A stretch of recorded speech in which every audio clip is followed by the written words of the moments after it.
devant les doigts avec notre cœur incliné, te remercions, Seigneur, pour tout ce que tu ne cesses de faire pour nous, Seigneur.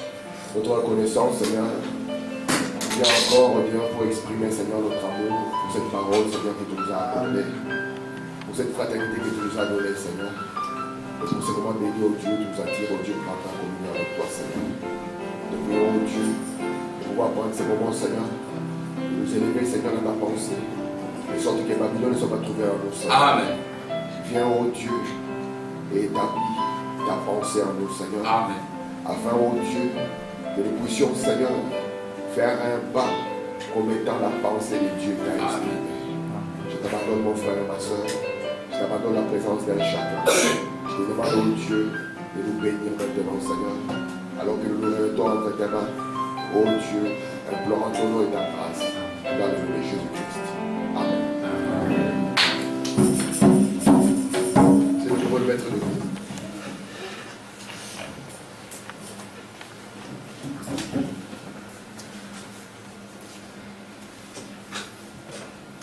Je vous salue tous au nom de Jésus-Christ. Amen. Nous allons lire ensemble dans Apocalypse chapitre 6. Nous allons lire à partir du verset 1er. Lisons ensemble. Je regardais dans la main pris l'un des sept sceaux. L'un des quatre éléments qui disait comme une voix de tonnerre qui vient. Je regardais et voici un cheval blanc. Celui qui les montait avec un arc, une couronne lui fut donnée, et il partit en vainqueur et pour vaincre. Quand il ouvrit le second sceau, j'entendis le second être vivant qui disait viens. Et il sortit un autre cheval nouveau, celui qui le montait réussit le pouvoir d'enlever la bête de la terre, afin que les hommes s'égorgent les uns des autres, et il va devenir un peu fini. Quand il ouvrit le troisième sceau, j'entendis le troisième être vivant qui disait viens. J'ai regardé et voici par un cheval noir, celui qui le montait tenait une balance en sa main. Et j'entendis au milieu de quatre êtres vivants une voix qui disait une mesure de blé pour un denier et 3 mesures d'orge pour un denier, mais faites-moi mal lui au vin. Quand il ouvrit le quatrième sceau, j'entendis la voix de quatre êtres vivants qui disait je regardais et voici parmi un cheval de couleur pâle. Celui qui le montait se nommait la mort, et le séjour de mort l'accompagnait. Le pouvoir leur fut donné sur le cap de la terre pour faire payer les gens par l'épée, par la famine, par la mortalité, par les bêtes sauvages de la terre. Que Dieu vous bénisse. Amen. Je vous salue tous au nom de Jésus-Christ. Je vous remercie d'être là afin que nous puissions continuer avec notre ensemble. Comme vous savez, nous sommes en train de parler sur la venue du Seigneur. Et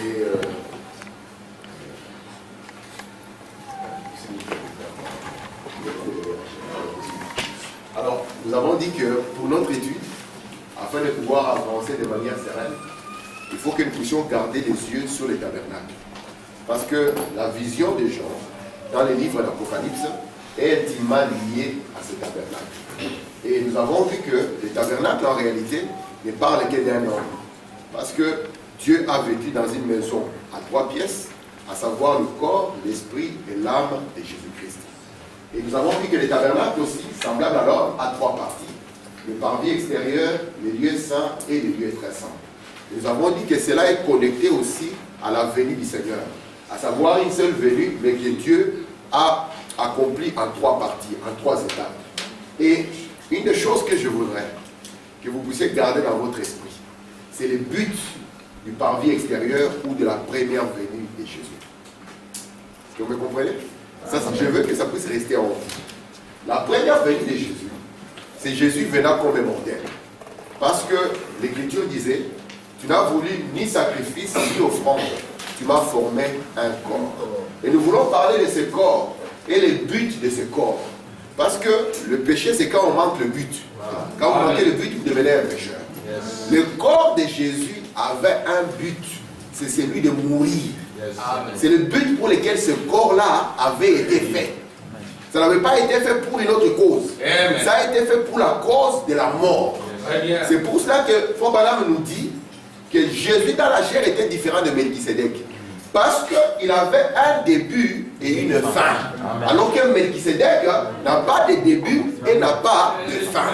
Mais le but de ce corps, c'était pour être sacrifié. C'est pour ça que quand les gens ont voulu aimer Jésus, au point de les garder et de refuser les sacrifices, Jésus les a traités de Satan. Satan qui signifie adversaire. Parce que le but était qu'il devait mourir.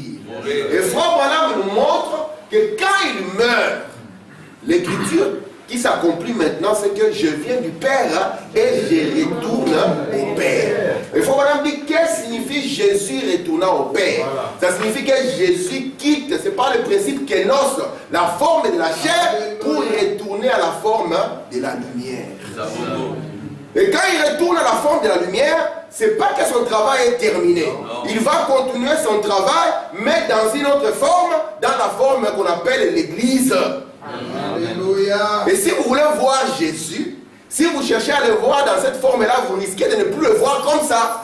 Parce que la forme qu'il utilise maintenant, dans cette deuxième partie, c'est la forme qu'on appelle l'Église. Alors lorsqu'il revient à la forme de la colonne de feu, il vient en fait d'allumer les chandeliers.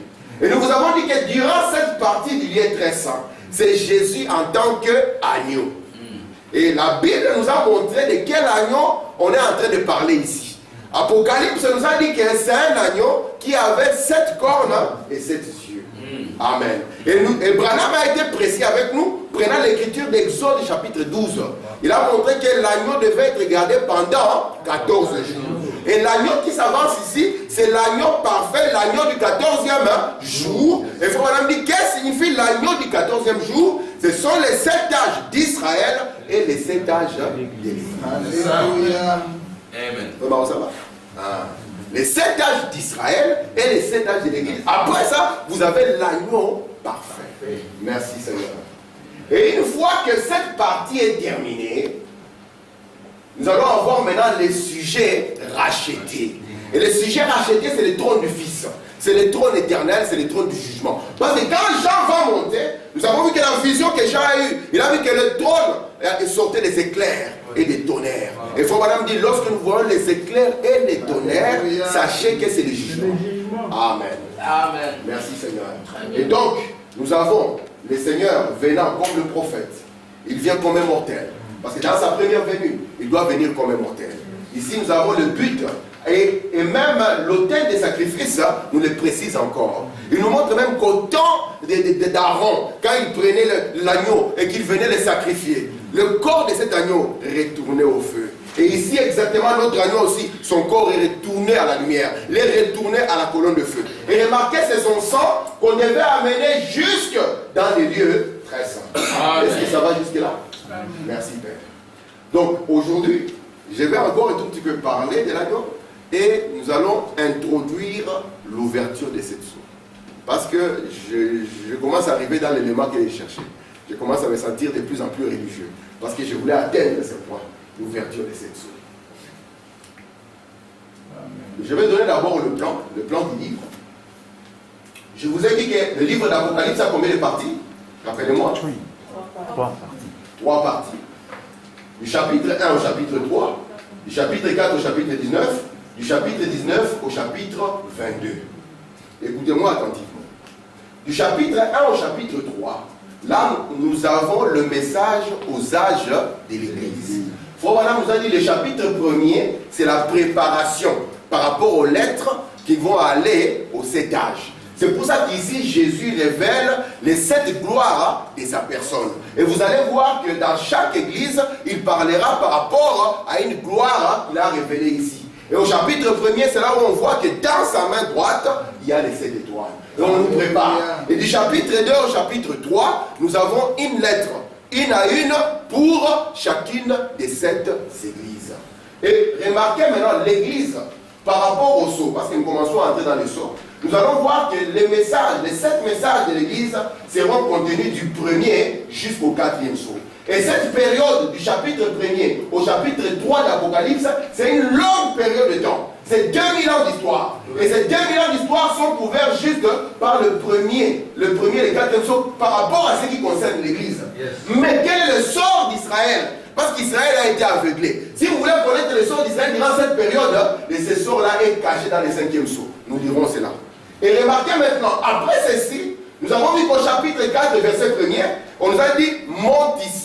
Frère Branham nous dit c'est l'enlèvement de l'Église. L'Église quitte la terre. Mais quand l'Église quitte la terre, qu'est-ce que l'Église voit? Il voit que le trône, qui était le trône de grâce, est devenu un trône de jugement. Parce que le sang a été ôté. Regardez maintenant, qu'est-ce qui se passe?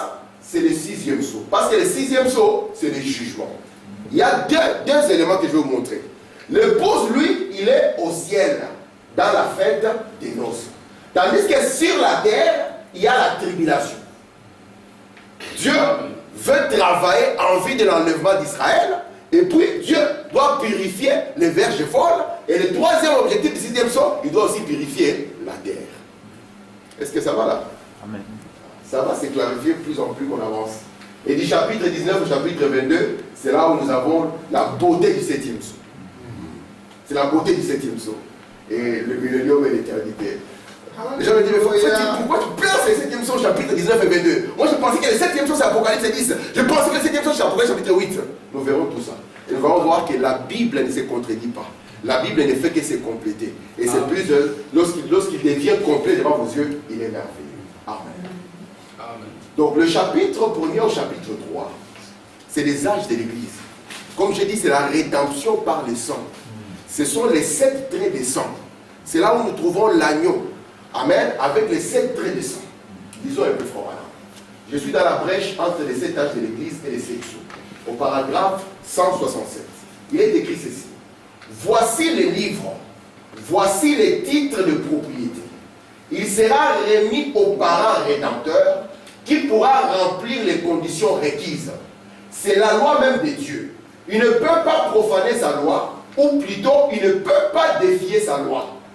Voyez, Dieu exigeait un parent rédempteur qui était digne, qui pouvait le faire et qui avait ce qu'il fallait pour le faire.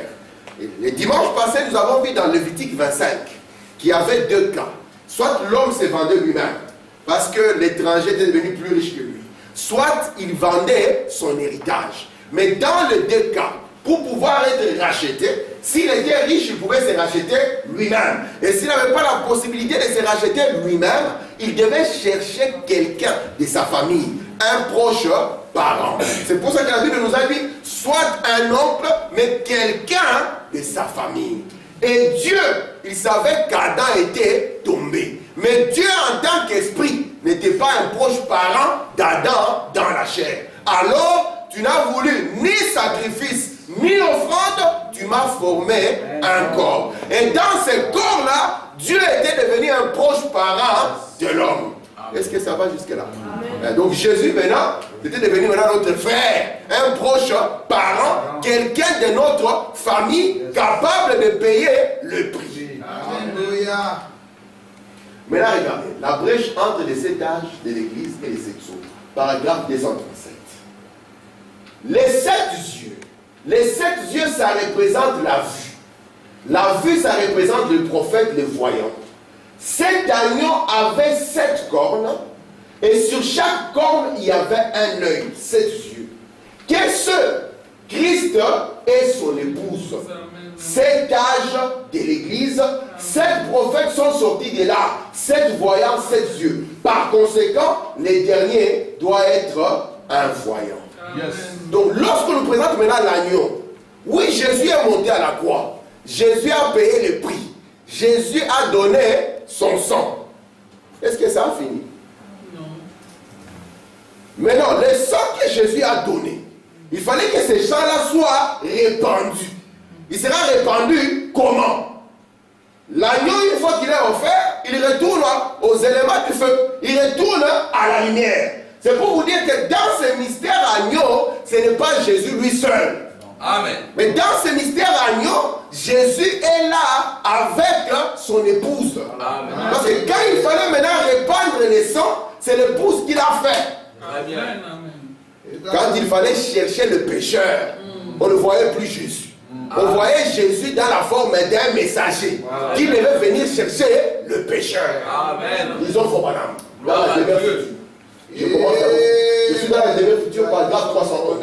Et voilà qu'est descendu du ciel la forme d'une colombe. Et une voix qui disait: ceci est ma partie de la terre que j'ai rachetée, et de cette partie de la terre, je rachèterai les restes. Car il est ma parole rendue manifeste. Donc, Dieu rachète une partie de la terre. De cette partie de la terre, il rachète une autre. Comme par exemple, si nous voulons faire comme l'Allemagne faisait. L'Allemagne venait d'abord prendre une partie de la Belgique. Mais l'objectif, ce n'est pas la Belgique. On bouffe d'abord la Belgique. Parce qu'on est en train de diviser nos langues. D'accord? Et quand on prend la Belgique fait partie du Troisième Reich. Et lorsqu'on parle de la Belgique, on parle de la Belgique, on dit bien le Troisième Reich. Le Troisième Reich, ça fait partie de la Belgique. Et ici, quand Jésus est venu comme une portion de terre, de cette portion, Dieu devait racheter les autres terres. Amen. Et quand il rachète les autres terres sont aussi les rédempteurs, Jésus. Amen. Très bien. Ok. Je prends Hébreux chapitre 8. C'est juste pour vous montrer, lorsqu'on parle de l'agneau, dans les âges de l'Église, de quoi il s'agit. Par exemple, nous sommes dans la bataille maintenant.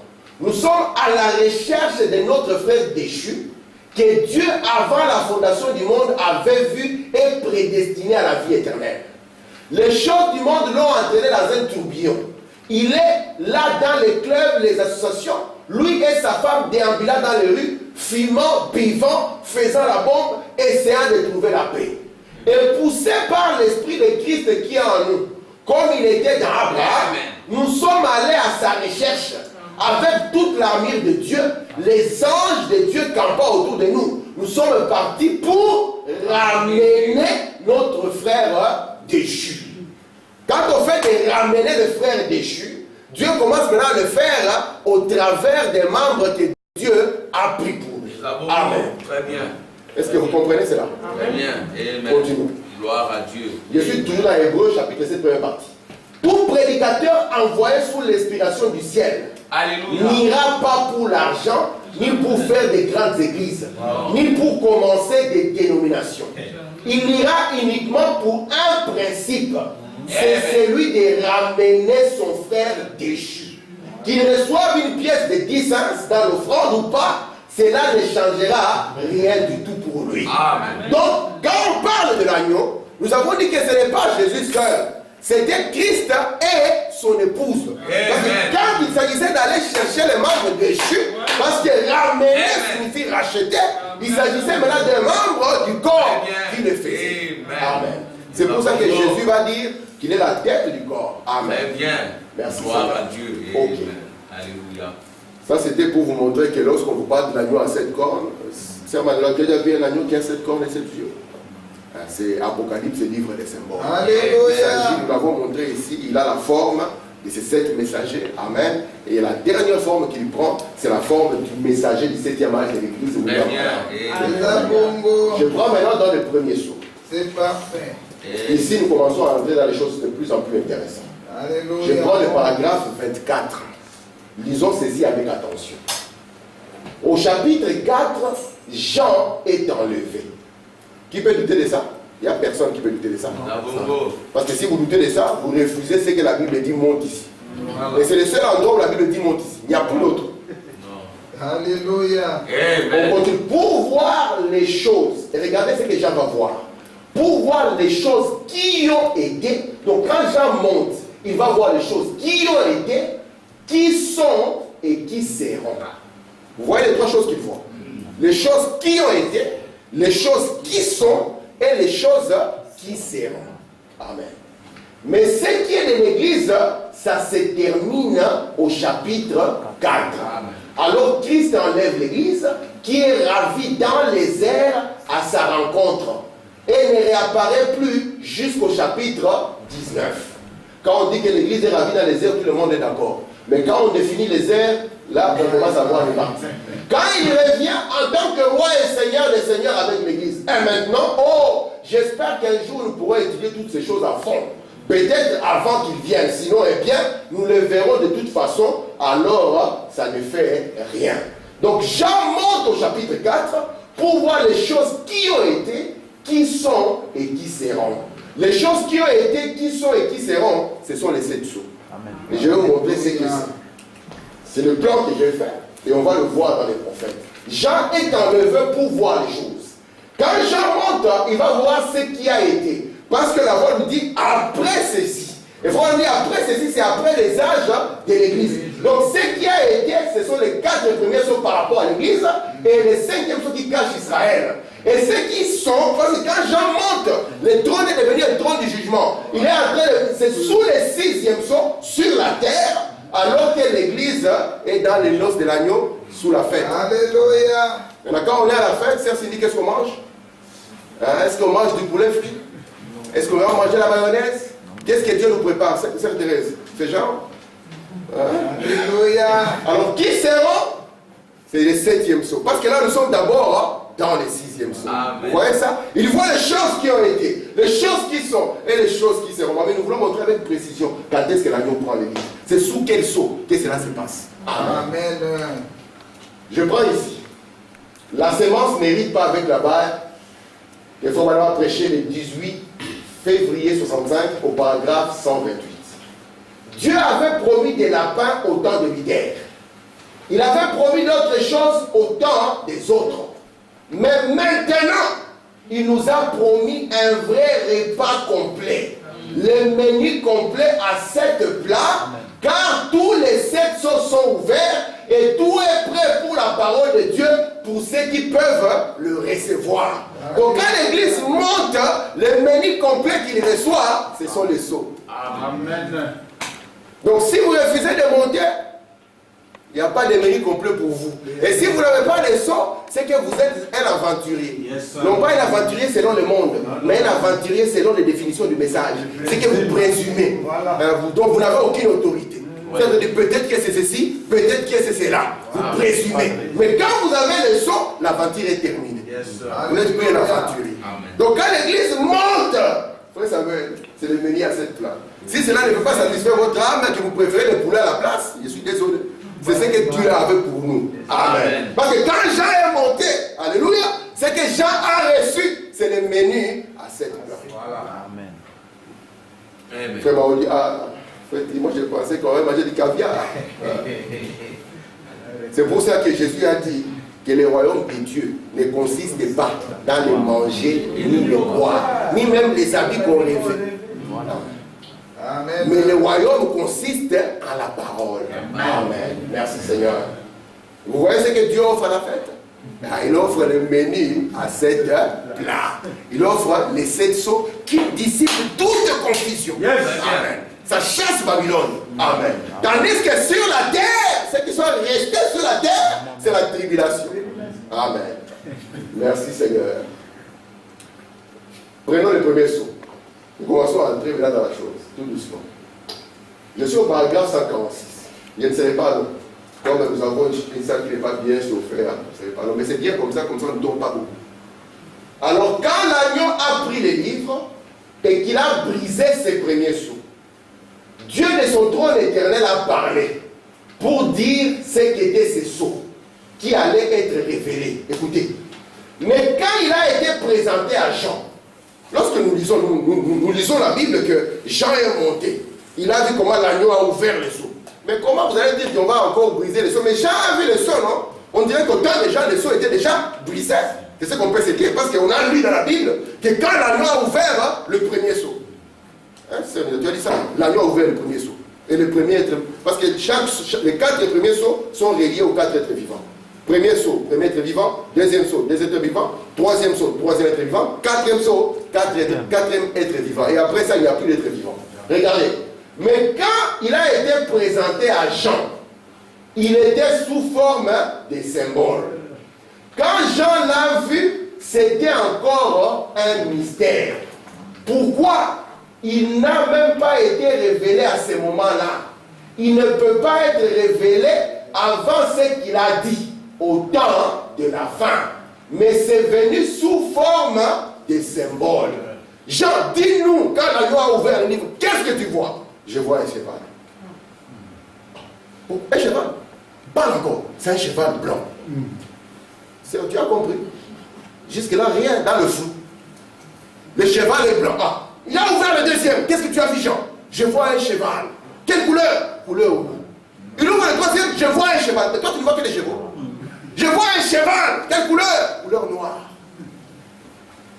Encore quatrième chose, je vois un cheval. Mais mon frère, il n'y a pas autre chose que les chevaux? Non, je ne vois que les chevaux. Et nous savons qu'un cheval, ou bien un animal dans la Bible, représente une puissance. Autant de gens, ils ne l'ont vu que sous forme de symboles. Et cela est resté seulement mystérieux. Amen. On continue. Toujours dans la même brochure.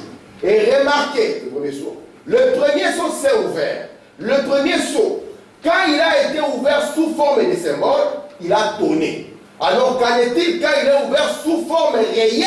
Alléluia. Il a tonné aussitôt que l'agneau a arraché le seau. Qu'est-ce que celui-ci a révélé? Il ne s'est pas révélé complètement d'abord. Écoutez, il est en Dieu. Ensuite, il est sous forme de symbole, puis il est révélé. Le mystère est en Dieu. Ensuite, Jean le met sous forme de symbole, et à la fin, il est révélé. Voyez-vous, il est en train d'être apporté du trône. Est-ce que vous comprenez qu'au temps de Jean, Jean l'avait mis simplement sous forme de symbole. Et Apocalypse, c'est le livre des symboles. Et aussi longtemps que les symboles ne sont pas définis, nous ne sommes pas sortis de l'auberge. Mais au temps de la fin, parce que c'est une promesse biblique que les sceaux devaient être ouverts au temps de la fin. Merci Seigneur. Je prends ici, dans le véritable sceau de Pâques. Paragraphe 119.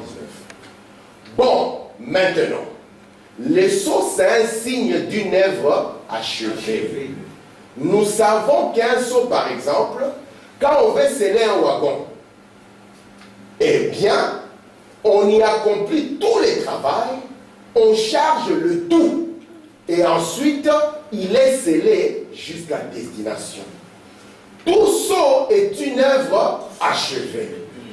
Quand vous rédigez un document, il est par la suite scellé à la fin. Il n'est pas scellé jusqu'à ce que ce soit terminé. Donc lorsque vous avez un sceau, c'est la preuve que le travail par rapport à ça est terminé. Vous comprenez cela? C'est très important de le comprendre. C'est pour cela que au temps de Frère Branham, lorsqu'on faisait les wagons, on ne pouvait pas mettre le sceau une fois que le travail n'est pas terminé. Il faut que le travail soit terminé. Là, on met des sceaux. D'accord? Et si vous briserez le sceau, c'est pour constater le travail qui est terminé. Ce n'est pas pour dire maintenant on va encore commencer à travailler. On ne travaille plus. On constate le travail terminé. C'est pour ça que le sceau, c'est l'achèvement. Ouais. Un sceau, c'est une œuvre terminée. Amen. Ce n'est pas une œuvre qu'on commence, c'est une œuvre terminée. On continue. Je suis toujours dans le premier sceau. Et ce n'est qu'au dernier jour que cela doit être révélé. Quand le sceau lui-même est brisé. Brisé pour qui? Pas pour Christ, mais pour l'Église. Remarquez, j'en tremble. J'espère que l'Église comprend vraiment ce que je vais dire. Je vais vous appeler l'épouse. Voyez-vous que vous le comprendrez. Amen. C'est pour ça que dans Daniel 12, écoutez les paroles qui étaient dites. Si vous avez le temps, lisez tous les chapitres. Daniel 12, à partir du verset 8, on dit ceci. J'entendis, mais je ne compris pas. Je dis, mon Seigneur, quelle sera l'issue de ces choses? Frère Branham nous a dit que Jean et Daniel ont vu la même chose. Et il dit ici, il répondit, va Daniel, car ces paroles seront tenues secrètes et scellées jusqu'au temps de la fin. Plusieurs seront purifiés, blanchis et purés. Écoutez, les méchants feront le mal et aucun des méchants ne comprendra. Mais ceux qui auront de l'intelligence comprendront. Amen. Le méchant, ce n'est pas celui qui égorge les gens dehors. Monsieur. Le méchant, c'est celui qui ne comprend pas. Voilà. Alléluia. Amen. C'est un méchant. C'est méchant. Et il continuera à faire le mal Ouais. parce qu'il ne comprend rien du tout. Amen. Mais ces paroles seront tenues secrètes et scellées jusqu'au temps de la fin. Amen. Continuons dans la précision. Nous sommes au paragraphe 61 du premier saut. Maintenant, remarquez, cela doit être révélé. Quand l'agneau quittera son lieu d'intercession auprès du Père. L'agneau, ce livre n'est pas ouvert quand l'agneau est en train de faire l'intercession. Nous avons dit l'agneau faisant l'intercession, c'est les âges de l'Église. Écoutez. Bon, ça c'est Apocalypse chapitre 5. Maintenant, il prend les livres des sceaux. Les livres de sceaux ou un livre scellé des sceaux. Il les brise et les montre. Regardez, à la fin de l'âge, là, une fois l'intercession terminée, que les âges de l'Église sont terminés. Alléluia. Ça va encore correspondre à l'écriture que nous avons donnée ici. Que ce livre scellé de sceaux n'est révélé qu'une fois les âges de l'Église et des dénominations terminés. Et cela correspond exactement et parfaitement au livre d'Apocalypse. Parce que c'est après ces choses que nous voyons l'agneau qui s'élève et qui va aller prendre le livre pour en briser les sceaux. Est-ce que c'est clair jusque-là? Oui. Amen. Continuons. Toujours dans les premiers sceaux. Après, ça va être aussi les premiers sceaux. Nous sommes au paragraphe 51. Donc, le mystère du livre s'est révélé quand les sceaux sont brisés. Quand les sceaux sont complètement brisés, le temps de la rédemption est terminé.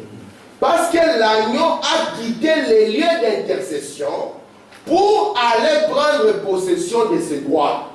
Entre-temps, il était un médiateur. Nous vous avons dit qu'il n'y a qu'un seul médiateur entre Dieu et les hommes. Jésus-Christ, homme. Et le Jésus-Christ, homme, a été exprimé au travers de 7 messagers qui devaient sortir chacun avec le sang pour son temps. Mais maintenant, écoutez, lorsqu'on parle de l'ouverture de sang, on n'est plus dans la position de médiateur. Écoutez, mais quand la vraie révélation de sang s'est faite, quand il commence à être brisé, l'agneau sort du sanctuaire. C'est selon la parole. Nous l'avons lu hier. Il est sorti du milieu. Il a pris les livres. Alléluia. Donc il n'est plus médiateur. En effet, ils l'ont même appelé un lion. Ça, c'est le roi. Alors, il n'est pas un médiateur en ces moments-là. Quand l'agneau doit s'avancer, c'est pour ça qu'on a dit à Jean, ne pleure pas, le lion de la tribu de Juda. Et lorsqu'il s'est retourné, il a vu un agneau. Il faut voilà me dire, Dieu se cache et se révèle dans la simplicité. Merci mon Dieu. Les âmes qui sont en prison maintenant sont en train d'arriver dans l'élément que j'ai présenté. Alléluia. Nous sommes au paragraphe 138. Il faut voilà me dire, mais c'est sous quel sceau? C'est sous le 6e sceau. Et le 6e sceau, c'est le sceau du jugement. Le 6e sceau, en d'autres termes, c'est ce qu'on appelle la tribulation. Voilà. Vous voyez ça? C'est intéressant, ça va? Le 6e sceau s'appelle la tribulation. Écoutez, mais c'est sous le 6e sceau où ces trompettes sonnèrent. Ça va devenir clair, plus on avance. Souvenez-vous que là, nous voyons que l'agneau s'est avancé. C'est sous quel sceau qui s'est avancé? Souvenez-vous que là, nous voyons que l'agneau s'est avancé et est apparu sur la scène. Écoutez, il avait quitté le trône de miséricorde. Son œuvre de la rédemption était terminée. Il s'avança et prit les livres de la main droite de celui qui était assis sur le trône. Il n'eut plus de temps. Et immédiatement, un ange apparut au chapitre 7, au chapitre 10, verset 7. Nous allons voir tout cela. Cet ange descendit et jura qu'il n'y aurait plus de délai. Mais une des premières choses que vous devez comprendre, c'est que c'est dur, c'est sous le 6e sceau où on va voir l'agneau se lever. Amen. Parce que la preuve même, c'est que du trône déjà sortent les éclairs, les tonnerres, c'est les jugements. Ok, continuons. Toujours la même brochure au paragraphe 155.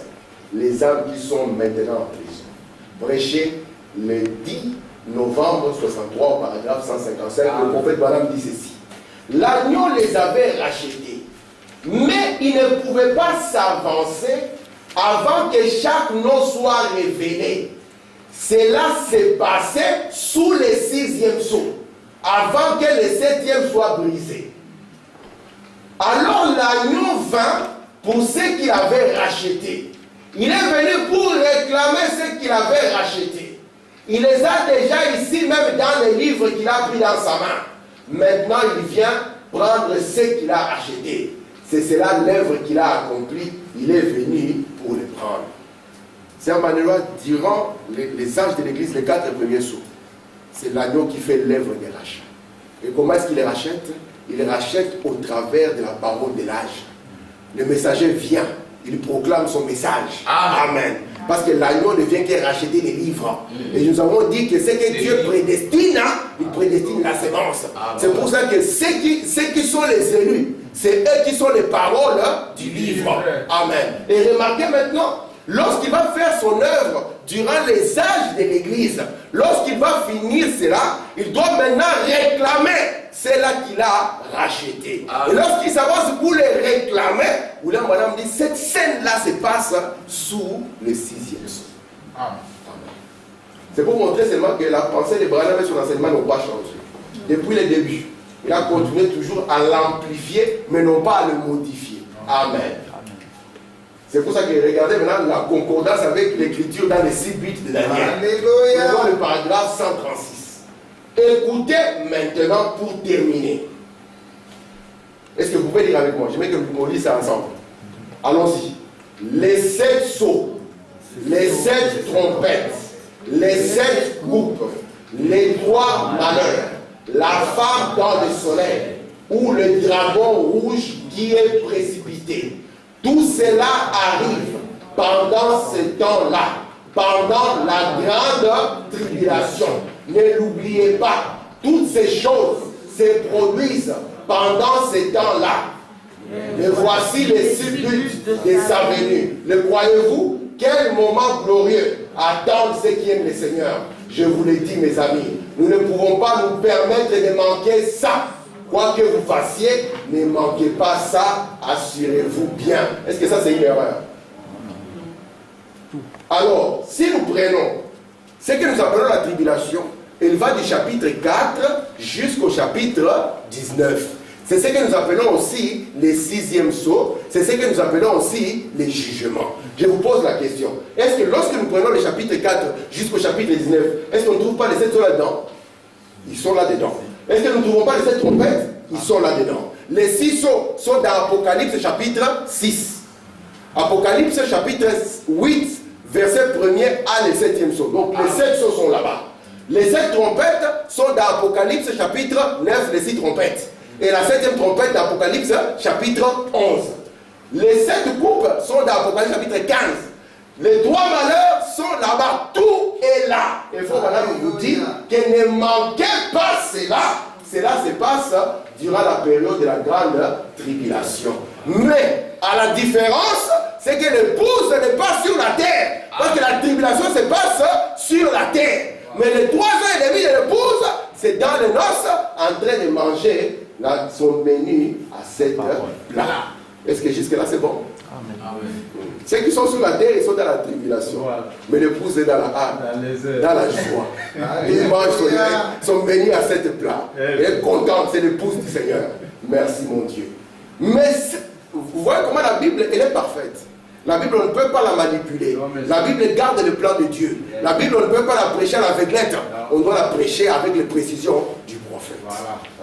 C'est pour ça qu'il doit poser la question au frère. Frère, tu es déjà dans les seaux. Mais comment tu es arrivé dans les seaux? Parce que les seaux, nous sommes déjà dans les 3 ennemis, frère. Amen. Mais Apocalypse, c'est le livre des symboles. J'aime le Seigneur. Merci. Ok, continuons. Messieurs, est-ce le signe de la fin? Mamie, ça c'est l'introduction. Pour que nous voyons quand est-ce que le livre est ouvert.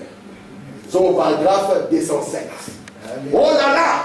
Je souhaiterais pouvoir faire comprendre cela aux gens. Qu'ils puissent. Ne manquez pas ceci. Ne manquez pas ceci, s'il vous plaît. Ne le faites pas cette fois. Donc si vous avez manqué les choses cette fois-ci, frère Mao, ne manque pas ça. Écoutez, je suis sur le point de vous quitter. C'est Branham qui est en train de dire. Lui-même, il avait vu sa fin à 56 ans. Amen. Et ici, il s'approchait des 56 ans. Ici, il avait 53 ans. Il dit ici, je suis sur le point de vous quitter. Ne manquez pas ceci. S'il vous est arrivé une fois d'écouter, alors écoutez. Amen. Maintenant. Ces sceaux sont en dehors du livre. Et au moment où les 7e anges sonnent de la trompette, tous les mystères qui sont écrits dans les livres sont accomplis. Et immédiatement, les livres qui étaient ouverts et écrits à l'intérieur est fermé. Les mystères de Dieu sont accomplis. Et ce sont les mystères de Dieu. Le départ de l'Église et toutes ces autres choses. Les mystères sont terminés. Alléluia. Mamie, ça est là. Il dit ici, je recommence. Ces sons sont en dehors du livre. Au moment où les 7e anges sonnent de la trompette, tous les mystères qui sont écrits dans les livres sont accomplis. Et immédiatement, les livres qui étaient ouverts et écrits à l'intérieur est fermé. Parce que le travail est terminé. Les mystères de Dieu sont accomplis. Et ce sont les mystères de Dieu, des points, les départs de l'Église et toutes ces autres choses. Les mystères sont terminés. C'est pourquoi on dit, s'il vous plaît, ne les manquez pas cette fois-ci. Il dit, ne les faites pas. Je suis sur le point de vous quitter. Ajoutons encore une citation. Nous nous dirigeons vers la fin. Comme j'ai promis, ce n'est pas long. Fais les trompettes, paragraphe 312. Nous voyons les choses qu'il a prophétisées pour nous ici, à travers son prophète Jean sur l'île de Patmos.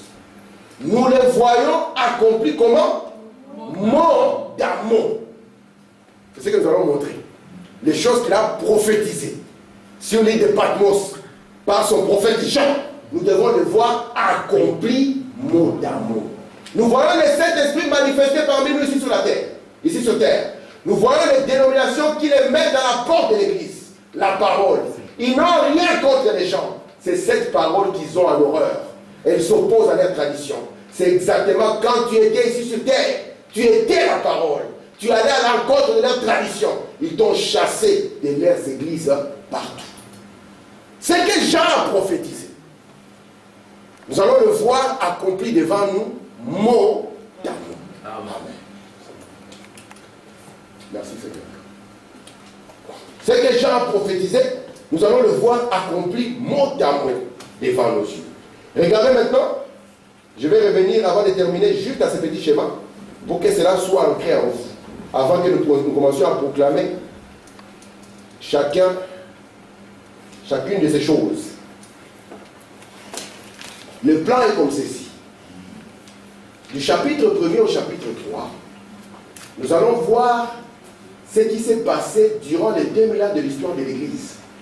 Et cela sera enfermé du 1er jusqu'au 4e sceau. William Branham dit dans le 5e sceau, paragraphe 455, il dit le 5e sceau, c'est les événements qui arrivent à Israël depuis la mort de Jésus jusqu'à l'enlèvement de l'Église. Vous comprenez ça? Depuis la mort de Jésus jusqu'à l'enlèvement de l'Église. C'est pour ça que lorsque le 5e sceau s'ouvre, on va voir des âmes sous l'autel. William Branham dit ils ont été martyrisés durant toute cette période de temps. Et remarquez ici, quand le premier sceau sera ouvert, jusqu'au 4e sceau, là nous allons voir ce que Dieu a accompli mot à mot durant les 7 périodes de temps. C'est pour ça que je vous ai dit que je vais prendre les dates que Frère Branham m'a données afin de montrer d'où il a puisé cela et ce qui s'est passé. Afin que quand nous allons arriver à notre période, que nous puissions mettre les choses de manière datée. Amen. Amen. Que nous puissions mettre les choses comment? De manière datée. Et quand nous plaçons les choses de manière datée, vous allez vous-même tirer vos propres Conclusion. Merci. Alléluia. Et regardez maintenant, du chapitre 4 au chapitre 19, c'est ça ce qu'on appelle la tribulation. Si vous voulez chercher les événements de la tribulation, c'est là. Ce qui se passe sur la terre, c'est la tribulation. Vous allez voir que c'est le monde qui perd complètement le contrôle. Amen. Parce que Madame nous dit que le 6e saut, c'est même la fin du monde. Yes. Amen. Et vous voulez, Madame nous dit que le 6e saut a 3 buts, comme chaque saut a 3 buts. Amen. Et remarquez maintenant, du chapitre 22 au chapitre 19 au 22, c'est vraiment la félicité. C'est la joie. Nous avons le millénium, nous avons la nouvelle Jérusalem qui descend du ciel. Un ciel inhabité. Tu pensais qu'un jour tu verras une ville littérale, il descendra. Mais maintenant, là c'est quand tu parlais comme un enfant. Mais Dieu nous a amenés à un stade encore plus élevé, afin que nous puissions voir. Parce qu'au temps de Jésus, il était descendu sur Jésus. Amen. Il était descendu comme une ville, il était une terre rachetée. Maintenant, remarquez, gardez à l'esprit ceci. Les 7 sceaux entières révèlent les livres. Ils ouvrent les livres d'Apocalypse. De manière que si vous avez les 4 premiers sceaux, vous avez compris ce qui se passe du 1er au 3e chapitre en ce qui concerne l'Église. Vous allez comprendre aussi ce qui arrivera durant cette période de temps. Parce que durant les 2000 ans d'histoire, nous verrons des gens méchants venir sur la terre, s'attaquer aux Juifs, les égorger, les tuer. Pourquoi? Pour quelle cause? Un seul. Pourquoi est-ce qu'on s'est attaqué aux Juifs? Pourquoi est-ce qu'on a dit on a fait un génocide contre les Juifs? Il n'y a pas de hasard. Tout cela était dans le plan de Dieu. Parce que Jésus, un jour, il était venu et il a regardé l'arbre. Et l'arbre là, c'était le figuier. Et le figuier, c'est le type d'Israël. Il a regardé cet arbre, c'est un arbre qui n'avait pas de fruits. Or, Jean-Baptiste avait dit que l'arbre qui ne porte pas de fruits, la cognée sera mise à la racine. Et Jésus avait dit, même si la cognée est mise, ne vous en faites pas. Il viendra un temps où le figuier va bourgeonner. Amen. Amen. Nous allons voir la partie où Dieu termine avec l'Église. La manière dont il termine l'Église. La manière dont il termine de traiter ou de racheter l'Église. Et nous voyons maintenant ce qu'il fait durant les temps où il doit travailler avec Israël. Pour que nous puissions en arriver au 7e saut en disant merci Seigneur. Le plan complet de la rédemption nous a été révélé. Que le Seigneur vous bénisse.